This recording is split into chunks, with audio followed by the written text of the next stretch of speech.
Bonjour à tous, merci d'être là nombreux.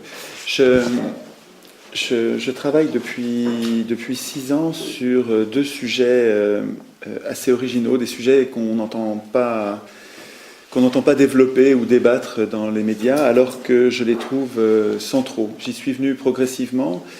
J'ai commencé en fait à me réveiller politiquement alors que j'étais complètement éteint, comme la plupart d'entre nous avant 2005. Je me suis réveillé à l'occasion du débat sur la Constitution européenne. Et en lisant ce texte, j'ai eu peur, puisque je me suis aperçu qu'il y avait dans ce texte, dans le traité anticonstitutionnel, c'était une très mauvaise constitution et qui était fait pour détruire nos constitutions nationales. Dans ce traité anticonstitutionnel, j'ai vu que les citoyens n'avaient plus rien pour se défendre en cas d'abus de pouvoir. Je l'ai vu, et puis ensuite je l'ai dit, je l'ai écrit. J'ai eu la chance d'avoir de l'écho. Ça, c'est un coup de peau qui change un homme, quoi, parce que le texte que j'ai écrit a circulé sur le net comme une traînée de poudre. Les gens se sont mis à en parler, à passer le mot, à critiquer. J'ai passé des nuits à répondre aux critiques pour étayer mon point de vue. Et en fait, ça m'a fait énormément progresser, ça évidemment, puisqu'on progresse jamais tant que dans la contradiction. Et finalement, je fais vite sur le rappel de ce qui s'est passé en 2005, qui fait que je m'occupe de tout ça. Finalement, en 2 mois, j'ai eu quelque chose comme 7 ou 800 000 visites sur le site. Il y en avait 30 ou 40 000 par jour, le dernier mois. Et je peux vous dire, pour un humain normal qui a jamais fait de politique, qui s'est jamais mis en public ailleurs que dans sa classe, savoir que dans les 24 heures, ce que vous êtes en train d'écrire, parce qu'en fait, quand les gens m'envoyaient des mails, je recevais 300-400 mails par jour, des mails importants, des mails enthousiasmants, des mails très émouvants. Mais il y avait des mails incisifs qui m'interpellaient, qui m'accusaient, qui me traitaient d'imposteur, de bon à rien, donc des mails vraiment pas gentils. Et pour répondre à ces gens-là, je passais des nuits, mais je ne pouvais pas, il y en avait trop. Et donc j'ai commencé à écrire un journal sur le site en répondant aux gens. C'était pas un blog, c'était pas un site interactif. Mais donc je répondais aux gens avec une seule lettre pour tout le monde, parce qu'ils me disaient un peu tous la même chose. Les gens qui étaient favorables au traité me disaient un peu tous la même chose. Donc grâce à mon site qui devenait une vitrine, j'arrivais à leur répondre avec des messages communs. Mais quand vous savez que dans les 24 heures, il y a 30 ou 40 000 personnes qui vont vous lire, et en vous cherchant, en vous attendant au coin de la première faute, de la première erreur, du premier contresens, ça vous pousse à particulièrement vous relire, ça vous pousse à lire et à lire et à lire et à relire, à étayer vos points de vue, à chercher du soutien à gauche, à droite, au centre, partout où de l'intelligence s'est manifestée pour étayer votre point de vue. Et finalement, moi j'avais fait un premier texte où j'invitais les gens à m'aider à progresser. Je me disais, c'est incroyable d'avoir un avis qui est aussi contraire à ce qu'on me disait à la radio.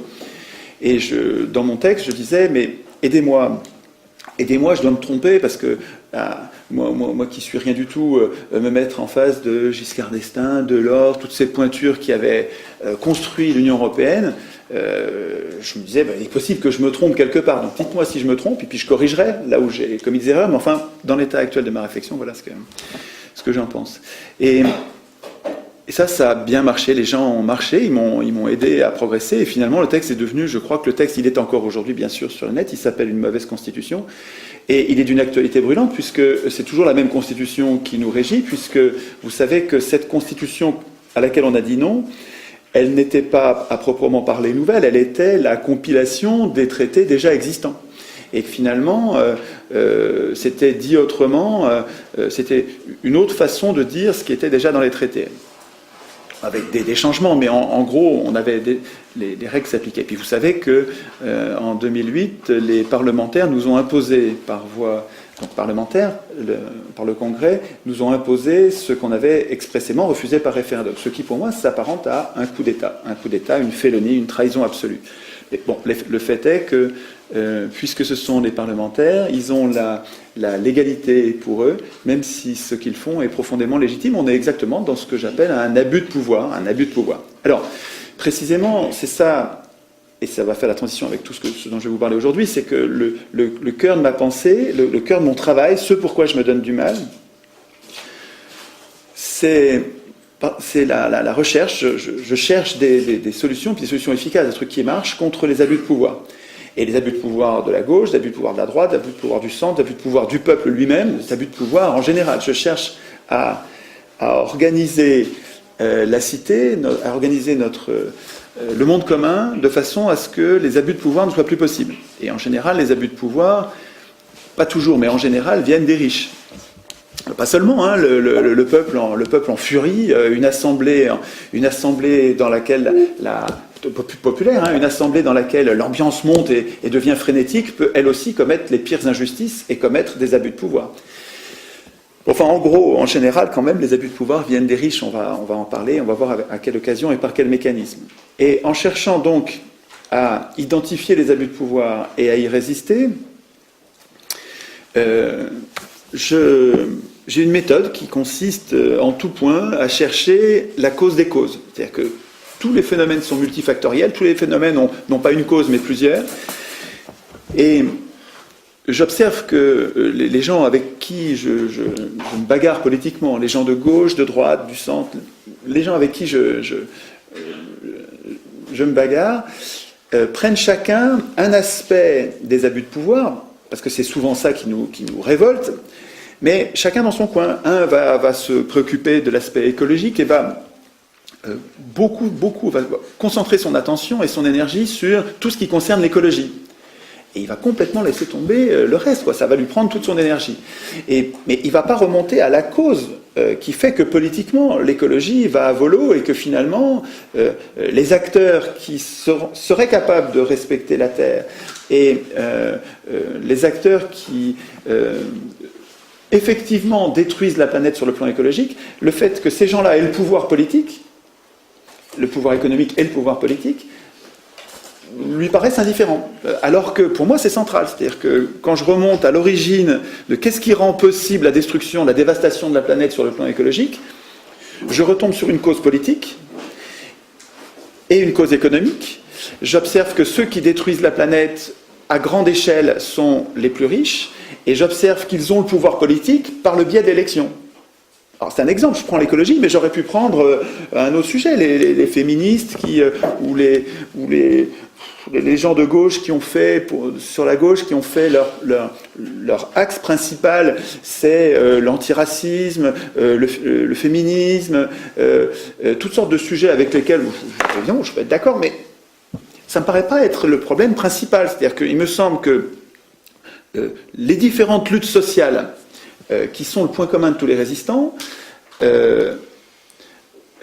nous divisent parce que chacun s'en prend aux conséquences au lieu de s'en prendre aux causes. Un petit peu comme si... Alors j'ai deux images, un petit peu comme si on avait une inondation. Il y a un robinet qui coule à fond, et il y a une inondation, il y a de l'eau partout, et on est tous là avec des serpillères à éponger, et personne ne ferme le robinet.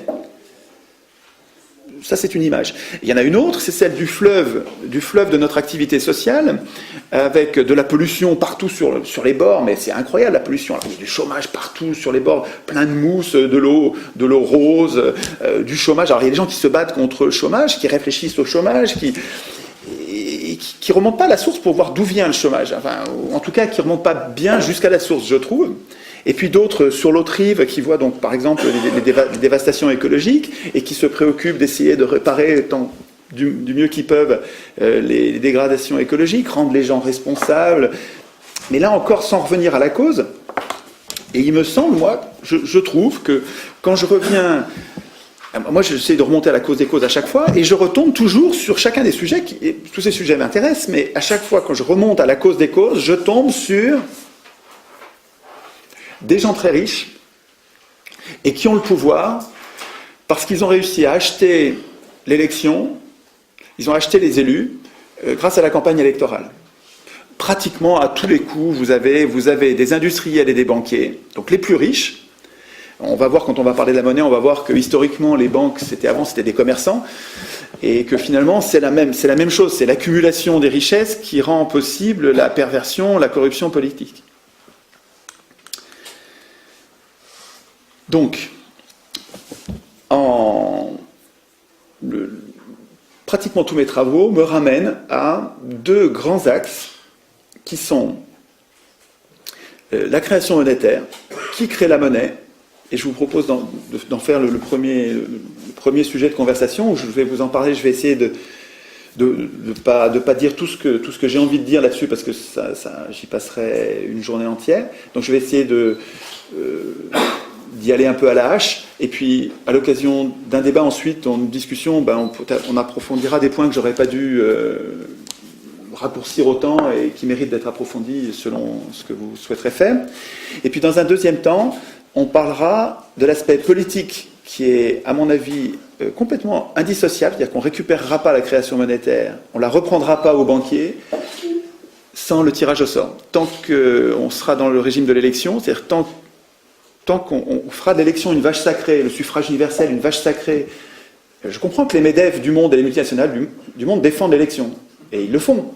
Ce qui me paraît extravagant, c'est que les gens de gauche ou les gens humanistes, les gens qui cherchent la concorde, une société pacifiée, dans laquelle les marchands de canons ne seraient pas ceux qui décident, que ces gens-là défendent l'élection, alors que manifestement l'élection permet aux riches d'acheter le pouvoir, ça me paraît vraiment étonnant. Et ça pourrait être le deuxième aspect de notre échange, où je vous parlerai là encore peut-être pour vous montrer, si vous voulez, dans la deuxième partie, je pourrais vous parler de l'exemple athénien, qui est absolument formidable, mais il ne faut pas que j'en parle trop maintenant, et qui suscite des objections. Et ces objections, en tout cas toutes celles que je connais, et puis ça fait un moment que je réfléchis là-dessus, donc normalement, toutes celles que je connais, j'arrive à les réfuter. Mais peut-être que vous avez trouvé d'autres réponses, ça m'intéresse beaucoup, hein, c'est ça que j'attends de notre échange. De mon côté, c'est ça que j'attends, c'est peut-être de nouvelles objections que je n'aurais pas encore réussi ou que je n'aurais pas envisagées. Alors sur la monnaie, commençons sur la monnaie.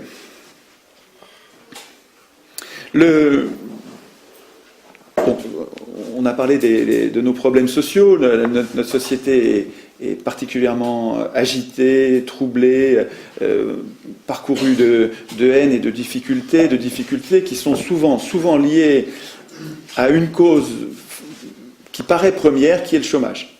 C'est-à-dire que dans une économie dans laquelle chacun n'a pas son petit lopin de terre et n'est pas autonome pour se nourrir, on a besoin les uns des autres, et donc on a besoin de monnaie, on a besoin d'argent, et dans un monde où l'argent est rare, et où ceux qui sont capables de créer la monnaie n'en créent pas autant qu'il le faut, il faut qu'on travaille pour en gagner de cet argent, et donc on est très très dépendant de l'emploi. Ça veut dire du travail qu'on va nous donner, si celui qui est l'employeur veut bien. Et quand on regarde le chômage avec un peu de recul, on est surpris quand même dans nos sociétés, parce que, voyons, le travail, c'est des gens qui font des choses contre de l'argent. On manque pas de gens pour travailler. Il y a des gens, notre problème, c'est pas qu'on manque de gens. Des gens, on en a. Et on manque pas de choses à faire. Des choses à faire, il y en a énormément, des choses à faire, des choses très utiles. Il faudrait isoler tous les bâtiments en triple vitrage pour qu'on n'ait plus besoin, par exemple, de les chauffer. Il faudrait construire des logements en grand nombre pour que tout le monde ait un logement. Enfin, il y a des tas de choses à faire. Je ne développe pas. Vous imaginez le nombre de choses qu'il y a à faire pour que nous vivions tous dignement. Donc, il y a des gens qui ne demandent qu'à travailler. Il y a des tas de choses à faire. Ce dont on manque, c'est de l'argent. C'est de l'argent. Et c'est compliqué de créer l'argent ? Non. C'est pas compliqué de créer l'argent. Mais alors, pourquoi est-ce qu'on manque d'argent ? L'intérêt de cette réflexion, c'est celui-là. C'est qu'on comprenne que par quel mécanisme, aujourd'hui, on manque d'argent, et essayer de remonter à l'origine. Qui crée l'argent ? Qu'est-ce que c'est que l'argent ? Est-ce que c'est compliqué d'en créer ? voir quelles sont les théories en présence. Alors je vais faire vite sur les théories, mais il faut quand même connaître la théorie générale qui est celle que défendent les économistes aujourd'hui, et puis les théories alternatives, ceux qui ont proposé autre chose dans l'histoire des hommes, et c'est quand même drôlement intéressant. Je vais faire vite là-dessus. Et puis les expériences, il y a des tas d'expériences, des expériences monétaires qui sont passionnantes. Alors je ne les connais pas toutes évidemment. Ce que je me propose avec vous, c'est de partager avec vous ce que j'ai découvert pour l'instant, et il est tout à fait possible que j'en découvre encore avec vous, grâce à vous, parce que le foisonnement des expériences sur Terre en matière de monnaie est tout à fait étonnant et passionnant.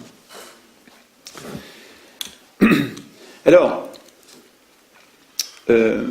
sur la création de Terre, comment ça marche aujourd'hui la monnaie? J'ai amené plein de bouquins pour vous inciter, pour matérialiser les gens dont je vais parler et sur la pensée desquels je m'appuie. Pour l'histoire de la création, pour l'histoire de la monnaie, en fait, quand on essaie de comprendre ce que c'est que la monnaie, depuis quand ça existe, sous quelle forme ça a existé, je vous promets que c'est une histoire absolument passionnante. C'est-à-dire que, je vais vous en parler d'un ou deux, mais avec un livre sur l'histoire de la monnaie, vous allez traverser l'histoire des hommes et vraiment mieux comprendre le monde d'aujourd'hui. Parce que la façon dont on a perdu la monnaie, dont la monnaie est devenue l'objet de quelques privilégiés, est absolument décisive dans notre façon de vivre, dans la concorde, dans la prospérité. La façon dont on s'est fait avoir est décisive pour la paix. C'est-à-dire que vous allez voir que ce sont essentiellement les banquiers qui créent les guerres. C'est quand même il y a un enjeu considérable sur la compréhension. Alors pour comprendre la monnaie, j'ai un mur entier de livres qui touchent de près ou de loin à la création monétaire, donc j'en ai choisi quelques-uns seulement, mais qui sont vraiment remarquables. Il y a d'abord un grand bonhomme qui s'appelle Galbraith, le père de celui qui est encore vivant aujourd'hui. Celui-là est mort, Galbraith, qui s'appelle l'argent, tout simplement. Et Galbraith, avec un humour britannique, c'est un humour, c'est très discret, et c'est absolument délicieux à lire. Il fait le tour des cupidités, des entourloupes, des arnaques, des intrigues. C'est quelqu'un qui a une forte légitimité, Galbraith. Il a discuté, il a réfléchi avec tous les grands de ce monde. C'est quelqu'un c'est un immense économiste, et en même temps un journaliste qui est un véritable humaniste, quelqu'un qui aime l'humanité et qui dit pique-pendre des oligarchies, des bureaucraties, des sources d'injustice. Et son histoire de l'argent... Quelle période d'auteur ? Alors, c'est 20e siècle, il est mort il y a quelques années. C'est plein milieu et fin du 20e siècle. Et son fils a l'air d'être de la même trempe. C'est un gars qui a l'air vraiment bien, qui est un résistant aussi. Donc, dans ce livre-là, la définition de l'argent est formidable. Alors, est-ce que j'ai bien marqué mon machin pour pouvoir... Parce que je me propose de vous la lire. C'est très court, ça fait un paragraphe. Hein. Il nous prévient que... Alors, il y a un truc qui est quand même très marrant. La plupart... il explique que, en fait, les gens compliquent la monnaie pour nous perdre. Pour rester les maîtres du sujet, comme les médecins le faisaient, comme les avocats le font, comme toutes les corporations, cultivent un jargon de façon à ce que, pour tenir à l'écart la piétaille. Mais en gros, le lecteur devrait s'attaquer aux pages qui vont suivre en sachant bien que l'argent n'est rien de plus ou de moins que ce qu'il a toujours cru. Ce qu'on offre ou reçoit pour l'achat et la vente de biens, de services et autres. Ce qu'on accepte, ce qu'on donne et ce qu'on reçoit pour l'achat et la vente. Le reste, c'est des complications pour pas grand-chose. Et effectivement, quand on va voir l'histoire, enfin, les phases essentielles de la création de la monnaie, au moment où on se les fait voler, vous allez voir que c'est pas compliqué. Il y a une deuxième référence que j'aime beaucoup, qui est un vrai plaisir à lire, qui s'appelle « La pensée monétaire de l'âge classique à nos jours », d'un gars qui s'appelle Tutin.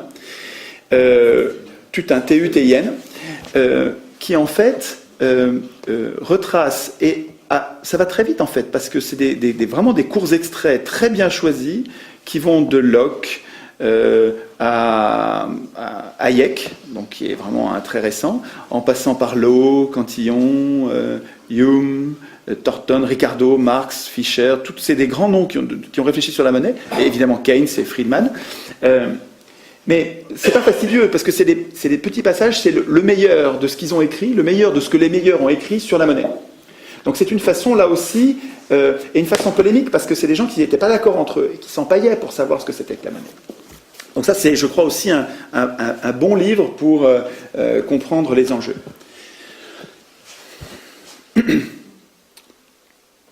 Alors, je ne vais pas reprendre toute l'histoire de la monnaie, je vais vous dire où on en est aujourd'hui. Aujourd'hui, on a deux monnaies. On a deux monnaies. Il y a celle que nous utilisons, nous, qui est, on va dire, la monnaie, en gros, pour l'essentiel, la monnaie qui est créée par les banques privées. Et puis, il y a la monnaie qui est créée par l'État, qui est la monnaie centrale, dont on voit, nous, une petite partie, c'est la monnaie fiduciaire, les billets, les pièces, et puis dont l'autre partie s'échange entre les banques. Donc en fait, il y a il y a deux monnaies différentes. La monnaie qu'utilisent les banques entre elles ne nous concerne pas, vous la verrez jamais. C'est pas la même, c'est entre les banques. Et puis, il y a la monnaie qu'on échange, nous, et celle-là, elle n'est pas créée par l'État, ou elle est très peu créée par l'État. Elle est, en gros, créée par les banques privées. À l'occasion de quelle opération? Comment ça se passe? Le mieux, c'est de prendre un exemple pour voir l'apparition de la monnaie, puis ensuite sa disparition. Quand vous allez voir un banquier, vous avez besoin de 100 000 euros pour votre maison, par exemple, vous allez voir un banquier, et vous lui dites, je voudrais 100 000 euros. Le banquier ne les a pas, il vous dit, pourtant, il n'y a pas de problème. Il n'y a pas de problème, vous voulez 100 000 euros, il vérifie que vous êtes fiable, parce qu'il a besoin que vous soyez fiable. Si vous n'êtes pas fiable, et si vous lui claquez dans les mains, ça va devenir pour lui une charge, et c'est lui qui va devoir assumer la responsabilité de cette création monétaire à votre place. Donc il va faire attention à ce que à ce que vous soyez fiable. Mais si vous êtes fiable, je vais me lever pour vous lier les mains. Si vous êtes fiable, il a un bilan. J'avais fait un petit dessin, mais c'est peut-être plus visible. Il a un bilan avec un actif et un passif. À l'actif, c'est ce qu'on me doit. Le passif, c'est ce que je dois. Je suis, moi, une banque et j'ai un bilan. Le passif, c'est ce que je dois. Pour l'instant, il n'y a rien. Vous voulez 100 000 euros, il n'y a pas de problème. Je vous les donne, les 100 000 euros. Les voilà. Je vous dois, moi, banquier, c'est dans mes comptes, je vous dois 100 000 euros. Alors là, pour l'instant, il y a quelque chose qui ne va pas en comptabilité, parce que la comptabilité, ça doit être équilibré. C'est-à-dire qu'à chaque fois que j'écris quelque chose, je dois écrire quelque chose à droite d'un compte et la même somme à gauche d'un autre compte. Et pour l'instant, ce n'est pas équilibré. Mais ce que j'ai créé là, c'est de la monnaie. C'est-à-dire que ce qu'il y a à mon passif, moi, de banque, ma dette de banque, c'est de la monnaie. Je vais vous expliquer ensuite comment ça circule, vous allez voir. Mais l'opération de prêt, l'opération de crédit n'est pas terminée. En même temps que le banquier dit « je te dois 100 000 euros », en même temps qu'il fait ça, il dit « et toi, tu me dois 100 000 euros ». Il dit de l'autre côté « et toi à qui je prête 100 000 euros, ben, tu me les dois. Ça, c'est moi qui te les dois, et ça, c'est toi qui me les dois. » En fait, quand vous faites un crédit, vous créez deux dettes. Où la banque crée deux, de toute façon vous le faites à tous les deux, la banque et son emprunteur, à eux deux, créent deux dettes. La dette de la banque tout de suite, elle le doit tout de suite, et la dette de celui qui emprunte plus tard. La différence, c'est juste le terme. Et la troisième, c'est quoi? Les intérêts. Alors, on verra après. Parce que les intérêts seront pris sur une monnaie préexistante. Pour la création monétaire, pour l'instant, il ne crée que ça. Il crée la monnaie que vous lui demandez, en contrepartie de la dette, de la somme que l'autre vous doit. C'est vrai que quand il faudra rembourser en plus les intérêts. Je les laisse tomber pour l'instant. Je crée 100 000 des deux côtés de mon bilan. Ensuite, à chaque fois que la personne va me rembourser, je vais, quand il rembourse 10 000, rembourse 10 000, rembourse 10 000, rembourse 10 000, je détruis des deux côtés, et à la fin du remboursement, la monnaie a disparu. La monnaie a disparu. Si tout le monde remboursait ses dettes aujourd'hui, il n'y aurait presque plus de monnaie. Presque plus. Il n'y aurait plus que les billets et les pièces qui sont un autre type de monnaie. C'est l'argent dette. C'est-à-dire que tout ce qui passe par les comptes des banques, qui s'appelle la monnaie scripturale, parce que ce ne sont que des écritures, toute cette monnaie apparaît à l'occasion de cette manip que je viens de décrire. Quand les gens empruntent, on leur crée de la monnaie et ils s'endettent en même temps. Et quand ils remboursent, on détruit la monnaie et ils sont de moins en moins endettés en même temps. La monnaie aujourd'hui, pour l'essentiel, pour plus de 90%, c'est ça.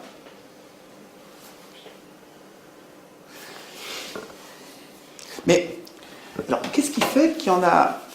Alors, il faudrait que je vous montre aussi comment ça circule après. C'est-à-dire que quand la personne... Donc ça, c'est son compte en banque. C'est l'argent que moi, banque, je lui ai mis sur son compte en banque. Donc quand lui, il paye les fournisseurs, il paye ses maçons, il paye ses peintres, il y a une partie de cet argent qui va partir et qui va aller sur le compte d'une autre banque, donc la banque B. Mais ça fonctionne de la même manière, avec l'actif et le passif. Et vous allez vous retrouver ici avec peut-être 90 000 s'il y a 10 000 qui sont partis. Et puis vous allez avoir 10 000 qui vont se retrouver ici. Et parce que, hop, vous avez de l'argent qui part, et c'est juste des écritures, qui passent de passif à passif. C'est-à-dire que quand vous créez l'argent, c'est sur le passif d'une banque, et puis ensuite, par le biais des chèques, des cartes bleues, des virements et toutes sortes d'instruments de paiement, vous avez ce chiffre qui circule d'un passif à l'autre. Donc en fait, après ça, pour comprendre comment ça marche, il faut prendre du recul par rapport à l'ensemble des banques, et vous apercevez qu'en fait, c'est un passif de banque au pluriel, c'est un passif qui circule grâce aux chèques, et aux cartes bleues, etc. Oui. C'est comme si c'était une seule banque. Voilà, pour comprendre la création monétaire, c'est parce qu'elles créent toutes, chacune prête à différents acteurs, et quand je suis BNP, si je représente 10% du marché, donc ça veut dire qu'il y a 10% des gens qui me font plutôt confiance pour mettre leur dépôt chez moi. Quand je prête, moi, 100, il y en a 90 qui vont partir, puisque je n'ai que 10% de part de marché, il y en a 90 qui vont partir sur les autres banques. Mais en même temps, les 90 autres banques... Les banques qui représentent les 90 autres % du marché, elles aussi, elles font des prêts, et elles aussi, il y en a 10% de ce qu'elles prêtent qui va venir dans mes comptes. Donc en gros, si nous, toutes les banques, on a créé 1000 dans la journée, il y en a 100 qui vont revenir sur mes comptes, qui ne sont pas forcément de l'argent que j'ai prêté moi, mais je vais avoir... il faut en fait que chaque banque prête à peu près en proportion de sa part de marché des dépôts. Si elle prête plus, si elle se met à prêter plus que les autres, il y a de l'argent qui va partir vers les autres banques, parce qu'elle n'a pas les parts de marché qui correspondent à ce qu'elle a prêté. Il y a de l'argent qui va partir vers les autres banques, et il va falloir qu'elle se refinance. C'est-à-dire qu'il va falloir qu'elle paye.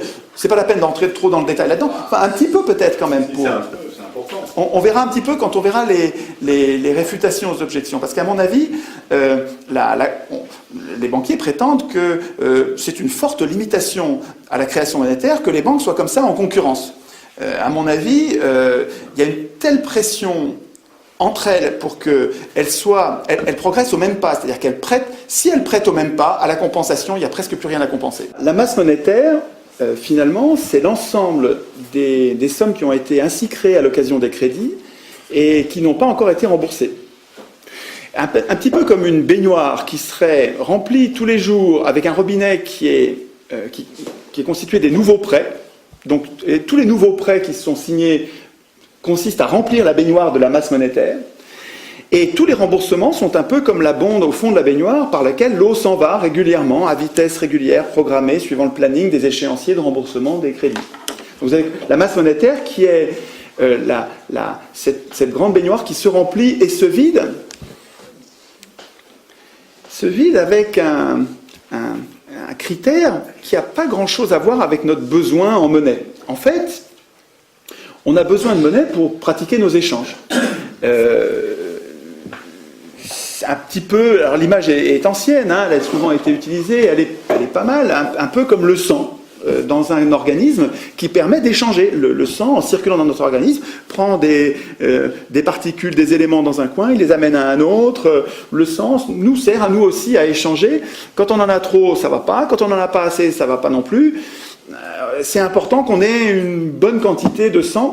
De la même façon, c'est important qu'on ait une bonne quantité de monnaie. Dans les périodes d'optimisme, dans les périodes où tout va bien et on a confiance dans l'avenir, nous avons, nous autres humains, tendance à emprunter beaucoup, et les banquiers, dans cette période d'optimisme, ayant ont eux aussi tendance à nous prêter beaucoup, et ça a comme effet de créer beaucoup de monnaie et d'avoir une augmentation de la masse monétaire qui conduit en fait la plupart du temps les gens à prendre plus de risques, trop de risques, plus de risques que ce qu'ils devraient faire.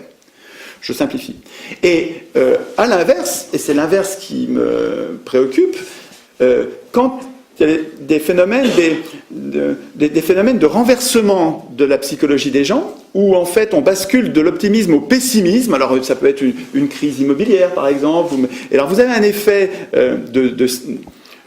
d'agents qui sont tous procycliques, un marché qui sont tous procycliques, qui vont tous dans la même direction. Autant les marchés allaient tous dans la direction de l'optimisme quand c'était optimiste, puis quand ça commence à basculer, là aussi les acteurs sont toujours procycliques, ils vont tous dans le même sens, et ils se mettent à tous déprimer, donc ils se mettent tous à arrêter d'emprunter, et les banques arrêter de prêter, alors qu'on continue à rembourser, donc la baignoire continue à se vider avec des échéanciers qui sont à date fixe, et par contre, la baignoire arrête de se remplir, et vous vous retrouvez avec de moins en moins de monnaie, et comme par hasard, du chômage.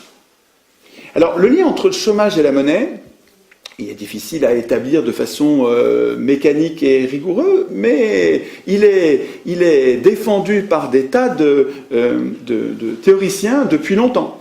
Et le plus récent, le plus connu étant Keynes. C'est pas idiot du tout, je trouve, que de corréler la quantité de monnaie avec le chômage. Ce qui me conduit à corréler ces deux phénomènes, ce sont les expériences de monnaie parallèle, de monnaie alternative. Dans de très nombreux cas d'histoire de monnaie alternative, j'observe que, d'abord, pour créer une monnaie, il faut arriver à être souvent en situation de crise profonde, avec un chômage considérable, des gens qui n'arrivent plus à travailler, des gens qui n'arrivent plus, les commerçants ne travaillent plus. Et puis, ce sont des communes, c'est souvent à l'échelon local, qui reprennent le contrôle de la monnaie, qui se mettent à payer leurs fonctionnaires municipaux avec une monnaie qu'ils inventent, parce qu'en fait, ça s'invente une monnaie, c'est très conventionnel une monnaie. Il suffit d'avoir confiance pour que ça marche. Et dans toutes les expériences que je lis, à chaque fois, mais c'est pas des mois qu'il faut, c'est quelques semaines pour que le chômage disparaisse. C'est-à-dire que toute l'activité reprend quand on réinsuffle de la monnaie.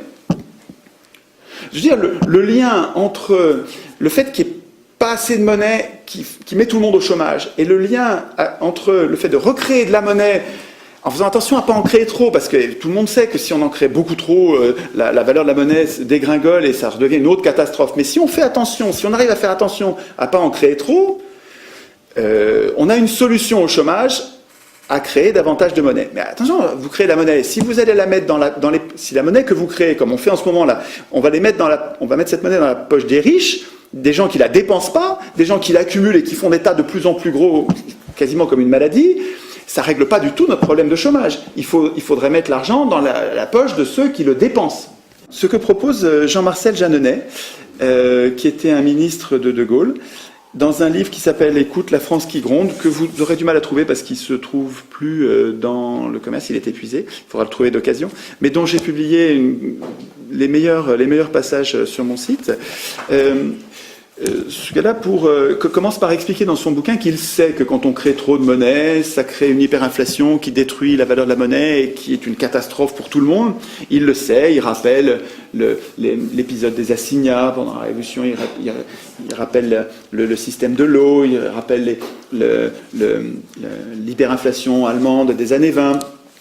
Il sait tout ça et malgré tout, il suggère que l'État crée de la monnaie permanente, donc pas la monnaie d'aide des banques privées, de la monnaie permanente, de la monnaie qui n'aura pas besoin de rembourser, des billets de banque, et que sans même passer par les banques, on en donne, c'était avant l'euro qui proposait ça, on donne, proposait-il, 3 000 francs par personne physique, enfant, vieillard, adulte, homme, femme, toute personne, qu'on distribue 3 000 francs à chacun, et on regarde, on observe ce que ça donne, de façon empirique. Est-ce que ça fait de l'inflation ou pas? Si ça ne fait pas d'inflation, dans 6 mois, on recommence.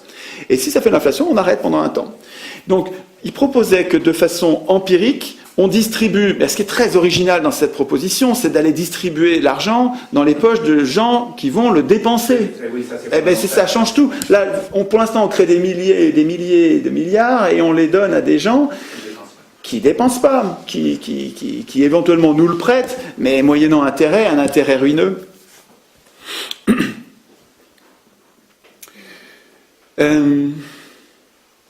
Alors, sur la création monétaire, il faut quand même... J'ai passé sur un point qui est important et dont il faut parler. Jusqu'à une période récente, jusqu'à 1973 en France, jusqu'à 1913 aux États-Unis, l'État avait encore le droit de créer la monnaie en concurrence avec les banques privées. Donc les banques privées pouvaient créer l'argent, comme je vous l'ai dit, mais l'État pouvait, pour ses besoins, financer ses investissements en créant lui-même la monnaie dont il avait besoin. Pour ce faire, il empruntait, comme vous empruntez auprès de votre banque, lui il empruntait auprès de sa banque centrale. Et quand il empruntait auprès de sa banque centrale, comme la banque centrale c'était lui, et il faut comprendre que l'État c'est nous, quand il empruntait auprès de sa banque centrale, il remboursait sans intérêt. Il remboursait ou il remboursait pas, mais quand il remboursait, en tout cas il remboursait sans intérêt. Or, il s'est passé en France et aux États-Unis, en Europe aussi, un coup d'État monétaire qui a consisté à verrouiller le système et à généraliser la création monétaire par les banques privées pour que l'État ne puisse plus emprunter auprès de sa banque centrale, pour qu'il soit obligé d'emprunter auprès des banques privées, auprès de ceux qui ont de l'argent, en gros les banques privées, quand il a besoin de financer ses investissements, c'est qu'il l'oblige à payer les intérêts. Or, dans tous les pays où l'État se fait ainsi flouer, la dette publique apparaît. Cette même dette publique qui est utilisée dans les pays du tiers-monde pour les asservir, pour leur voler leurs matières premières, leurs ressources à bon compte, et les pays développés sont en train de passer dans la même moulinette. C'est-à-dire qu'on, progressivement, en obligeant l'État, en lui interdisant de créer sa propre monnaie, et en l'obligeant à emprunter, donc sur les marchés financiers, ça veut dire auprès de ceux qui ont de l'argent, donc auprès des plus riches, nos élus, les élus de ces pays, ont en quelque sorte asservi les États en question, les ont rendus dépendants, et ce qui se passe aujourd'hui en Europe est criant, quoi. Vous voyez bien que la Grèce, le Portugal, l'Irlande sont tenus à la gorge par le système de la dette, et qu'il n'y a aucune raison pour que les autres pays n'y passent pas exactement de la même manière. C'est intéressant de dire aussi qu'en 1973, c'était Pompidou et notre ami Valéry Giscard d'Estaing qui étaient donc au pouvoir, qui était Pompidou. Et Pompidou était le président de Rothschild. Était le directeur de Rothschild. Directeur de Rothschild. Pour vous donner un exemple un petit peu de ce que c'est que la politique au niveau mondial aujourd'hui, Kadhafi, quand il venait à Paris, montait sa tente dans le jardin de la famille Rothschild. C'est juste pour vous donner un lien. Voilà. Très intéressant. Je ne savais pas ça, je ne savais pas que c'était dans le jardin de Rothschild. Voilà. En tout cas, c'est vrai que souvent on appelle cette loi de 73 la loi Rothschild parce qu'elle a incroyablement servi les intérêts des banques, puisqu'elle a fait des États. Il faut comprendre que les États, leur ressource, c'est nous. C'est le travail de millions de personnes qui va être mobilisé pour une grande part, qui va être mobilisé pour le service des créanciers, des nouveaux créanciers de l'État, que sont les banques, à l'occasion des dépenses publiques, puisque l'État ne peut plus emprunter auprès de sa banque centrale. Il faut qu'il emprunte auprès de ceux qui ont de l'argent, et principalement ceux qui ont de l'argent, ce sont les banques.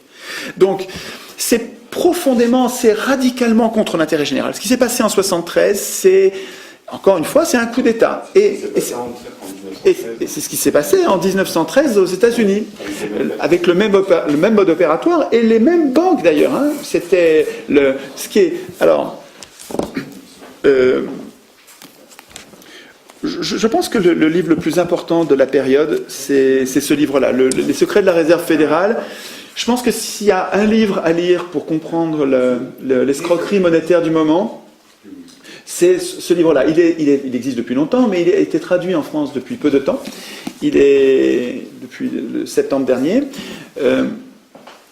C'est une bombe. Voilà, c'est juste une bombe. C'est-à-dire que quand vous lisez ça, vous êtes révolté. Ça se lit comme un roman policier. Moi, je trouve que c'est très facile à lire. Et ça explique comment. Eustache Mullins, MU2LINS. Ça explique comment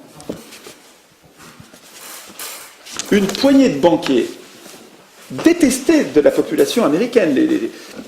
Les Américains sortaient d'une crise épouvantable où ils s'étaient fait ruiner, ils avaient perdu toutes leurs économies, les économies d'une vie, des gens ruinés qui détestaient la banque et Wall Street. Qui avait été initié par JP Morgan. Oui, mais on ne peut pas tout dire sinon c'est trop compliqué.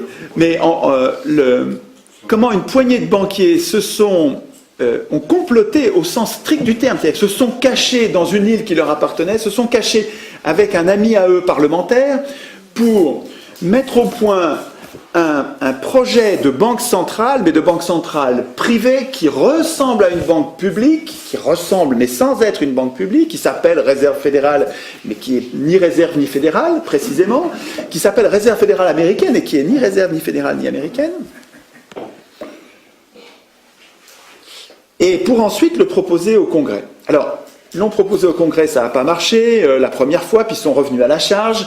Et lors des élections de 1913, donc ça c'était en 1910, le complot de l'île Jekyll, cette espèce de... C'est comme un roman policier, hein, le fait de se cacher, ils ont pour que les domestiques ne les reconnaissent pas, ils ont mis leurs domestiques en vacances et ils ont engagé des domestiques étrangers pour l'occasion, pour les quelques semaines qu'ils ont passées ensemble. Là. C'est marrant comme tout. Le travail de Mullins pour reconstituer ce puzzle à travers des milliers d'articles du Times, des journaux d'époque, des bouquins qu'ont écrit les comploteurs en vieillissant, ils se sont lâchés, le système était complètement installé, ils ont commencé à raconter. Alors c'est tout un travail de reconstitution d'un puzzle, c'est compliqué, c'est vraiment un gros travail de recherche et c'est absolument passionnant. Et on retrouve le mode opératoire, on retrouve les mêmes règles, les mêmes droits exorbitants qui sont donnés à la Banque centrale par rapport aux États, on retrouve ça dans notre système actuel, dans l'Union européenne. Dans ce livre-là, il n'y a pas que le complot. Donc il y a ensuite la façon dont c'est passé, la façon dont les banquiers en question ont financé les trois candidats aux élections présidentielles de façon avec les deux principaux, les deux qui étaient capables de gagner les élections, qui avaient tous les deux un projet de banque fédérale qui était présenté comme antagonique, présenté comme contradictoire, alors que les deux étaient les mêmes, ils aboutissaient au même résultat. Et finalement, quand Woodrow Wilson a été élu en 1913, la première chose qu'il a faite, c'est de mettre en place et de faire voter en décembre dans des conditions rocambolesques, vraiment à l'arrache, quoi, à faire voter la loi de réserve fédérale, vraiment contre l'opinion publique et contre l'intérêt général.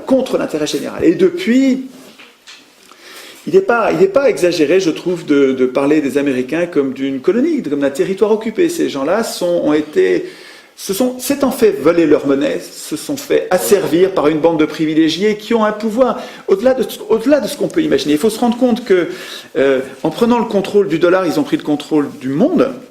Et ce que fait Eustache Mullins, c'est qu'il fait aussi un gros travail de reconstitution des parts de propriétaires, parce qu'en fait, les banques, il y a des actions, mais il y a des actions plus importantes qui sont les actions de contrôle, et dont le secret aujourd'hui est aussi important, on pourrait dire, que le code de la bombe atomique. C'est très très dur aujourd'hui de savoir qui contrôle les banques. Et à l'époque où il l'a fait, c'était encore accessible. On remontait pour la propriété de la réserve fédérale américaine, on remontait à la City de Londres. Ce qui est quand même un peu fort de café si on se met à la place des Américains, on se dit quand même un peu dur. Et à Rothschild principalement. Tout ça mériterait de faire l'objet de débats publics. Peut-être que Mullins s'est trompé sur tel et tel point. Pourquoi pas, il faut recouper. Hein. Le problème, c'est qu'on n'arrive pas à en parler sans être traité de fasciste, d'antisémite, et je sais quelle autre sottise. On dirait que l'antisémitisme, l'existence de l'antisémitisme protège Rothschild. C'est-à-dire qu'on n'arrive pas à parler de Rothschild sans aussitôt être amalgamé à Rothschild, à un antisémite, à un fasciste, à bientôt Hitler. Alors que je me sens quand même assez peu de points communs avec Hitler et les fascistes. Les monnaies fondantes. Alors, dans les solutions, alors les monnaies fondantes, l'idée des alternatives, c'est La monnaie fondante, c'est une suggestion de Gesell, qui était Silvio Gesell, qui était un économiste apprécié, reconnu. Et c'est intéressant ce qu'il propose. Keynes en parlait avec respect et évaluait ce que proposait Gesell. Gesell proposait, pour éviter que les gens n'accumulent la monnaie, le problème, quand les gens accumulent la monnaie, cette monnaie qu'ils accumulent manque aux autres. Et pour dissuader les gens de garder la monnaie par devers eux, il proposait que la monnaie perde de sa valeur chaque mois, et que pour que les billets de banque continuent à valoir quelque chose, il faille mettre un timbre, il faille acheter un timbre et mettre ce timbre sur le billet pour que le billet garde sa valeur. Et ça effectivement, ça pousse les gens à s'en débarrasser, à ne pas le garder, puisqu'il perd sa valeur. Mais si vous réfléchissez bien, la solution de Keynes qui consiste à laisser filer un peu l'inflation, ça revient au même. Avec l'inflation, vos billets de banque, progressivement, ils valent de moins en moins. Et ça revient au même. La monnaie fondante et l'inflation, c'est très proche. C'est pas tout à fait pareil, mais c'est la même idée. En tout cas, c'est ce que Keynes recommandait pour euthanasier le rentier, comme il disait. C'est-à-dire que le rentier, face à l'inflation, voit son tas d'or diminuer, alors que les travailleurs... Alors, dans la protection des gens par rapport... Alors, moi, j'ai mis le désordre dans mes bouquins, donc je m'y perds un peu, mais voilà. Dans les propositions qui vont avec... qui permettent de supporter de l'inflation... Alors, Maurice Allais n'était pas un partisan du tout de l'inflation, mais un tout petit peu d'inflation, selon lui, 2% était nécessaire du fait de la propriété foncière, je ne vais pas développer là-dessus. Et donc, ces 2% d'inflation que Allais suggérait de devoir respecter, il les compensait dans un système d'indexation générale, comme celui qu'on a connu pendant les 30 Glorieuses. Pendant 30 ans en France, quand les salaires étaient indexés sur l'inflation, avec l'échelle mobile des salaires, les salaires étaient indexés, les emprunts étaient indexés, les loyers étaient indexés, et finalement, pour les travailleurs et pour les petites gens, l'inflation était indolore. Il n'y a que ceux qui avaient un gros tas de billets qui voyaient leurs billets. Alors, encore que les spéculateurs souvent arrivaient à gagner plus que l'inflation et finalement n'y perdaient pas. Non, c'est surtout ceux qui avaient des tas de billets qui voyaient leurs billets. Il y a beaucoup de gens qui gardent des billets, plus que ce qu'on croit. Et ceux-là voyaient leur argent fondre. Donc la monnaie fondante, c'était une des solutions imaginables pour éviter que des accapareurs, que des gens accumulent trop de monnaie. Il me semble que sur la malfaisance de ce qui s'est passé en 73, la malfaisance d'avoir abandonné la création monétaire, moi je vois un État ruiné. Donc l'État, il faut comprendre que les riches ont beaucoup à craindre d'un État fort, qu'ils ne contrôleraient pas.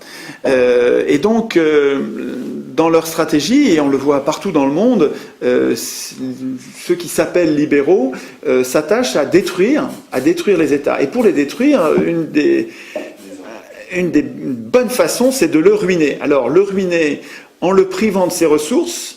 Et Galbraith souligne très bien que toutes les grandes crises sont précédées de la diminution de l'impôt des plus riches. C'est un marqueur pour savoir quand ça va péter. Regardez, quand les riches commencent à voir leurs impôts qui descendent fortement, c'est qu'on est en train d'arriver au moment où il va y avoir une crise. Et il a raison, Galbraith, je trouve que ça colle.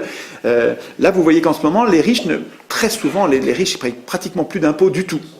Et donc, quand les riches ne payent plus d'impôts du tout, il faut se rendre compte de ce que ça représente comme gouffre, comme ressources qui manquent à l'État. Donc, sur le plan des ressources, on ruine l'État en le privant de ses ressources, mais aussi en l'endettant et en lui faisant payer un intérêt sur sa dette, on lui colle des charges supplémentaires, on lui colle des dépenses supplémentaires.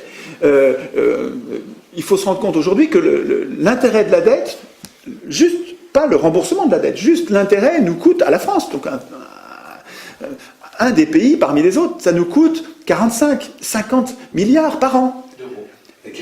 Mais oui, d'euros. C'est considérable. C'est 50 milliards juste pour une dette, j'insiste, pour une dette c'est juste l'intérêt non nécessaire. Une dette qui n'est pas nécessaire. Si l'État avait gardé surtout le droit de créer la monnaie dont il a besoin. Le droit d'emprunter auprès de sa banque centrale, ce qui veut dire le droit de créer la monnaie dont il a besoin, il n'aurait pas besoin de payer ses intérêts. Or, le montant des déficits, André Jacques Holbeck, qui a écrit un petit livre important pour comprendre, qui est simple, il est court, ce petit livre-là, il en a écrit un autre qui est bien aussi, La dette publique, une affaire rentable, et Argent, dette et banque. C'est deux bons André Jacques Holbeck, deux bons petits bouquins qui vulgarisent bien, qui permettent de bien comprendre. Alors lui, il a fait un travail qui n'est pas facile parce que les chiffres sont plus tous disponibles, donc il faut partir à la pêche aux chiffres. Mais depuis 1973, en gros, les dépenses publiques n'ont pas augmenté. Les dépenses publiques n'ont pas augmenté. Sont en pourcentage à peu près les mêmes toujours.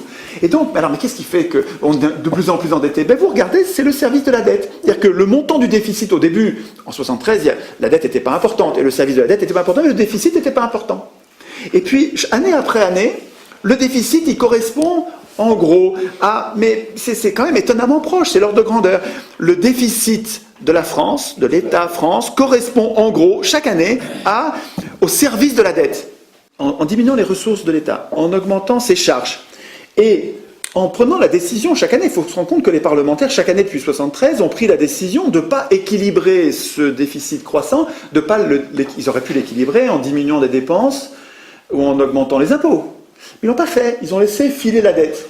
Et on nous dit aujourd'hui, les parlementaires ont été laxistes. On nous dit ils n'ont pas été courageux. On nous dit ils ont fait ça pour être élus, pour pas être impopulaire.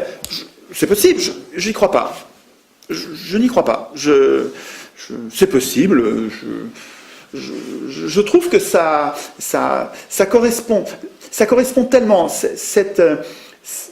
cette décision, année après année, de laisser filer une dette qui va enfermer l'État dans les pattes de ceux qui lui prêteront de l'argent plus tard, et quand ça va être tellement important que l'État va dépendre de ces gens-là, ça correspond tellement aux intérêts de ceux qui financent l'élection des élus, que j'ai du mal à croire que ce soit une coïncidence, quoi. Je sais bien que c'est complotiste, que c'est paranoïaque... N'empêche que ces parlementaires qui, depuis 1973, à gauche comme à droite d'ailleurs, à gauche entre guillemets, comme à droite entre guillemets, ont laissé filer la dette, je trouve que c'est quand même un peu facile de les absoudre en disant ils n'ont pas été courageux, ils l'ont fait pour être élus. Ça ressemble plus à une mise en coupe réglée de l'État. Ça ressemble plus à une mise en coupe réglée de l'État et qui est compatible avec la destruction des nations qui vient avec l'Union européenne, qui va dans le même sens. La fabrication de l'Union européenne va dans le même sens de la destruction de cette nation, de cet État que nos grands-parents révolutionnaires en 1789 ont construit pour s'émanciper, pour s'arracher du joug de l'Ancien Régime. Et on est en train de se faire piquer la nation et l'État par ceux qui étaient les privilégiés de l'Ancien Régime, quoi, hein. Je veux dire, c'est une contre-révolution. Et il y a des tas de gens qui écrivent des livres importants en les intitulant contre-révolution. Ce qu'on est en train de vivre, c'est une contre-révolution. Les privilégiés d'il y a 200 ans sont en train de gommer ce qu'on a gagné en 1789 et à l'époque. Alors... je suis en train d'arriver sur la fin de ce que j'ai à vous dire sur la monnaie, et j'ai gardé, je trouve, le meilleur pour la fin.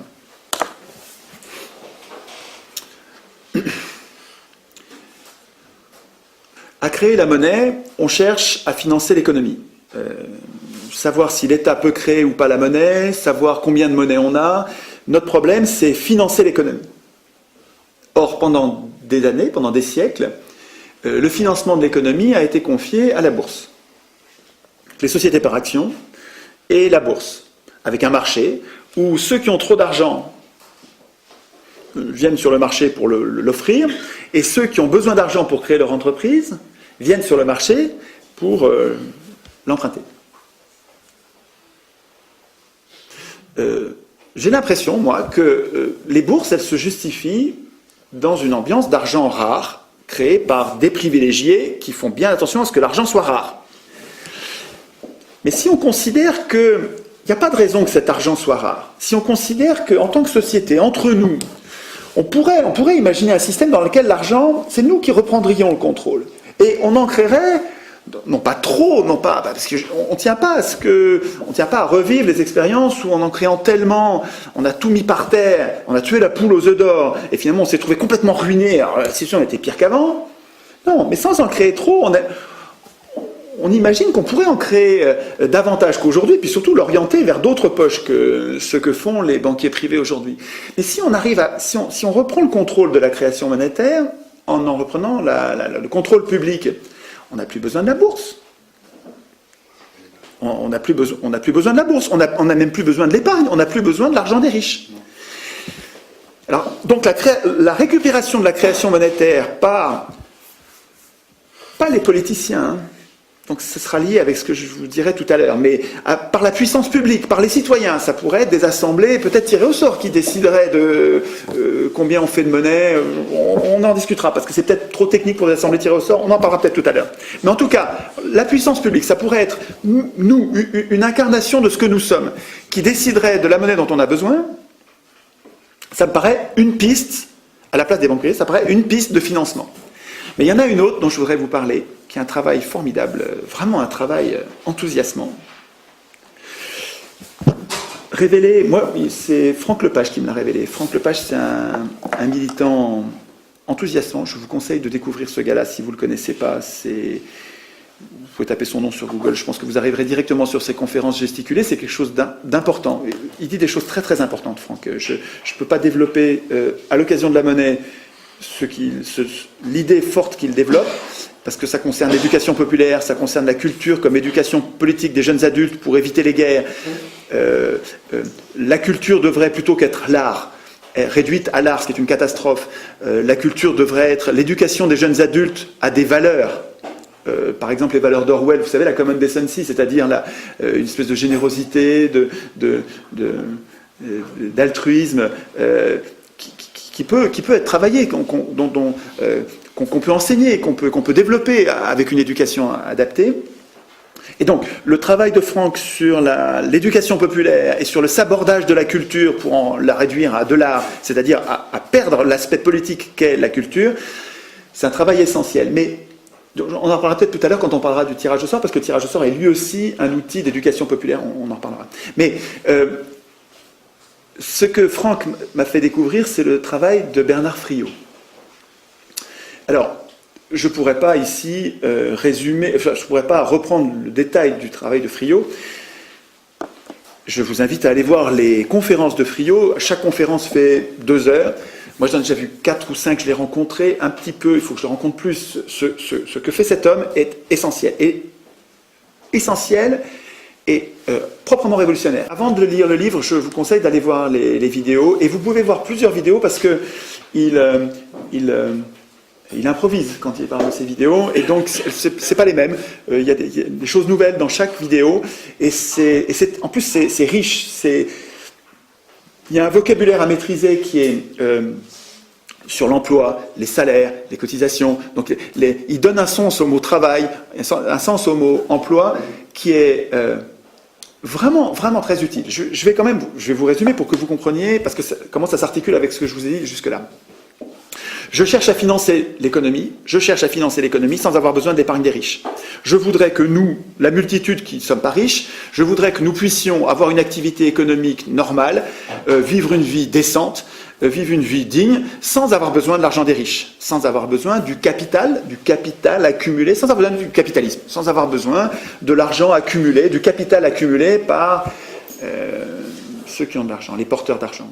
Donc l'idée de reprendre la création monétaire aux plus riches, c'est une première piste. Et l'idée de Friot, encore une bombe, ça, une sacrée bombe. Il nous dit, Friot, nous avons dans notre réel, dans quelque chose que nous vivons déjà, donc ça n'est pas une utopie, c'est pas un rêve inaccessible. Dans le réel, aujourd'hui, nous vivons un financement anticapitaliste qui marche très bien, ce sont nos retraites. Alors, en quoi est-ce que les retraites sont une solution majeure, une démonstration majeure que nous sommes capables, entre nous, de financer quelque chose sans épargne préalable? Eh bien, regardez, comment est conçu, comment nos grands-parents, au sortir de la guerre, ont conçu le système des retraites? C'est facile. C'est facile. Chaque année, on ne sait pas ce qui va se passer dans 20 ans, mais on sait que l'année prochaine, on aura tant de gens qui travaillent et on aura tant de retraités qui ne travailleront pas. On fait une règle de 3, on sait exactement combien il va falloir prendre sur leur salaire en cotisation de l'année prochaine pour payer les retraites de l'année prochaine. Chaque année, on décide du pourcentage qu'il faut prendre sur les salaires pour financer les retraites de l'année prochaine. C'est indestructible. Certes, en période de baby-boom et puis même de papy-boom en ce moment, il va falloir augmenter, d'ailleurs ça n'a pas arrêté depuis la Deuxième Guerre mondiale, les taux de cotisation retraite ont augmenté pendant toute la période. Ils augmentent un petit peu chaque année, alors que c'est dans une période de croissance où ça croît de beaucoup plus. On crée de plus en plus de richesses chaque année, on crée beaucoup de richesses, et sur cette nouvelle richesse, on en prend un petit peu plus, un petit peu à chaque fois, on en prend pour les retraites. C'est juste indolore, et c'est un système insubmersible. C'est un système, sauf si on le coule en faisant des trous dans la coque. Quand le MEDEF a réussi à obtenir qu'on gèle l'augmentation des cotisations patronales, qu'on arrête d'augmenter, d'ajuster le montant nécessaire au montant pris sur les salaires, au montant financé, quand ils ont décidé ça, ils ont fait un trou dans la coque en disant mais le système, ils l'ont volontairement déséquilibré. Mais c'est du sabordage. C'est juste du sabordage. Le système, il était fait pour être jamais en déséquilibre, jamais en découvert, jamais 1 euro de découvert. Et ça marchait très bien, sur des sommes considérables. On en est à 230 milliards par an de retraite. Sans État, il n'y a pas besoin de l'État, c'est entre nous. C'est des caisses sociales, c'est entre nous. Il n'y a pas besoin d'État, il n'y a pas besoin de l'épargne des riches, on n'a pas besoin d'emprunter à qui que ce soit, on n'a pas besoin de payer l'intérêt. Et c'est des engagements, donc 230 milliards sur des dizaines d'années, sur 30, 40, 50 ans. Et ça marche très bien. Il y a déjà 45% du salaire global que reçoit quelqu'un qui est versé par des caisses. Alors, pas seulement sur la retraite, mais sur la maladie, le chômage, toutes les assurances sociales. Déjà, presque la moitié de ce qu'on gagne, de nos revenus, est versé, pas versé par l'entreprise, c'est versé par l'entreprise à des caisses qui nous le versent. C'est déjà le cas. C'est déjà le cas. Et il n'y a pas besoin d'emprunter. Il n'y a pas besoin de payer les intérêts. Il n'y a pas besoin de capital préalable. Il n'y a pas besoin d'épargne. Ce que dit Friot, c'est ce système a été mis en place à la Deuxième Guerre mondiale. Il fonctionne depuis, il donne parfaitement satisfaction. Il devrait être d'abord généralisé à toutes les catégories, les libéraux, à tout le monde, évidemment. Et puis surtout, puisque ça marche pour les retraites, il n'y a qu'à l'étendre pour les salaires. Et quand une entreprise paierait son salarié, au lieu de le payer lui, elle le paierait une caisse qui le paierait, ce serait mutualisé. A priori, on se dit, mais c'est sûr que ça va marcher, mais ça marche déjà très bien pour les retraites. Pourquoi ça ne marcherait pas pour les salaires? Et puis pour l'investissement. Au lieu d'aller chercher sur un marché, sur une bourse qui ne finance plus l'économie, vous savez que tout confondu, la bourse, elle détruit du capital.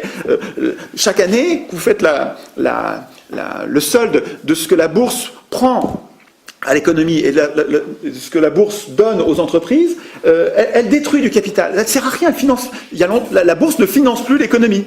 L'idée de Friot, et moi je la découvre depuis quelques mois, ça demande à être approfondi, mais c'est quand même drôlement séduisant. L'idée de Friot, c'est prolongeons l'expérience réussie de la retraite depuis 60 ans. Prolongeons cette expérience sur d'autres sujets qui nous posent problème. Par exemple, l'investissement. On investit, la proportion du PIB de l'investissement dans notre pays est absolument catastrophique. Il faudrait qu'on investisse 25% de notre PIB, on est très très très très loin. Mais si on finançait par cotisation, c'est-à-dire que si on demandait aux entreprises de cotiser à des caisses au titre d'investissement, et quand des entreprises ont besoin d'investir, elles vont voir ces caisses pour obtenir l'argent en question, on aurait nos 25% d'investissement. On les aurait bien plus qu'en comptant sur le marché qui ne fonctionne pas. Aucune de ces réformes ne sera, à mon avis, possible dans le cadre de l'élection. Parce que les élus, pour l'essentiel qui n'est pas forcément dit, rendent des comptes à leurs sponsors, à ceux qui les font élire. Et si ceux qui les font élire sont les plus riches, ce sont même plus les commerçants, ce sont les banques. Donc je pense qu'il est illusoire d'attendre que les élus changent quoi que ce soit au niveau des banques. Ça détruirait, ça correspondrait pour eux à un harakiri. Donc ce qu'on dira sur le tirage au sort à la place de l'élection est complètement le complément politique de cette recherche sur le plan du financement. Si vous avez des idées sur le plan du financement, je suis preneur, parce que moi je suis complètement en état de recherche. Il y a peut-être des choses que je n'ai pas comprises, ou d'autres que j'ai mal comprises, ou qui me manquent. Moi je suis preneur de nouveautés en la matière.